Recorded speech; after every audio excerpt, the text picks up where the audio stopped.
السلام عليكم ورحمة الله وبركاته. نحن اليوم في ضيافة سماحة السيد علي السيستاني، المرجعية الشيعية في العراق وما حولها. خرجت هنالك كثير من الإشاعات التي تقول أن سماحة السيد علي السيستاني قد توفي. خرجنا إليكم في هذه الليلة المباركة لكي نقول لكم أن سماحة السيد علي السيستاني هو على قيد الحياة. هو من مواليد عام 1930، ولكن ما زال في ريعان شبابه، وإن كل تلك الإشاعات التي تخرج إنما هي من المغرضين.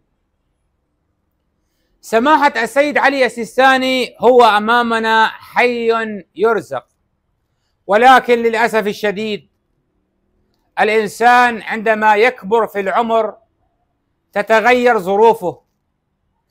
سماحة السيد علي السيستاني هو أمامنا بني آدم طبيعي، ولكن للأسف الشديد لا أعرف كيف سأخبر جمهوره، ولكن سماحة السيد علي السيستاني لقد ابتلاه الله عز وجل وعافانا الله وإياكم بحصر بول في الدماغ.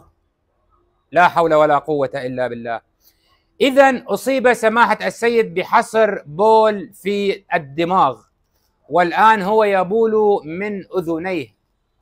سماحة السيد علي السيستاني للأسف الشديد أيضا لا يتكلم،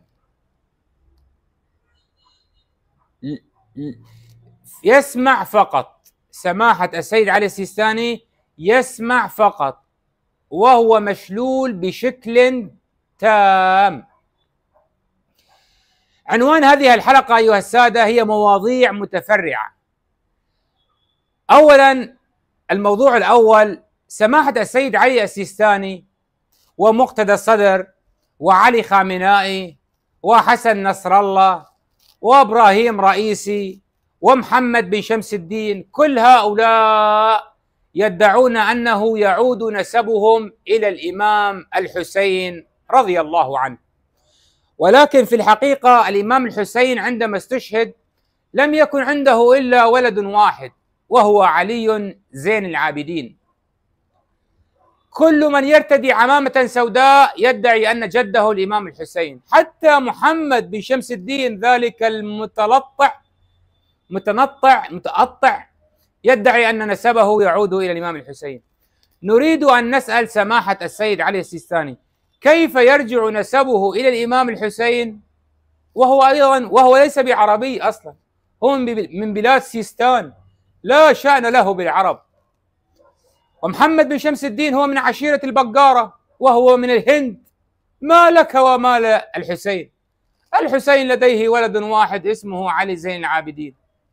هل يعقل منذ 1400 عام أن ينجب 30 مليون يدعي أن جده الإمام الحسين؟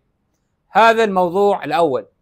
الموضوع الثاني: يا سماحة السيد، ذهبت سوريا من أيديكم، ذهب مقام السيدة زينب من أيديكم، اليمن تذهب، لبنان ذهبت، الضاحية ذهبت، لم يبقى أحد، لم يبقى أحد من أبناء الزيارات.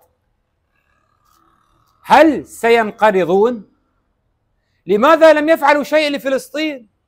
لماذا لم يناصروا القضية الفلسطينية؟ ماذا حصل في إيران منذ كم يوم؟ لم يبقى لهم رجل يتكلم باسمهم.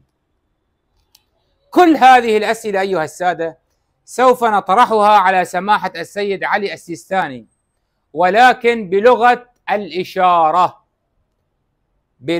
الإشارة.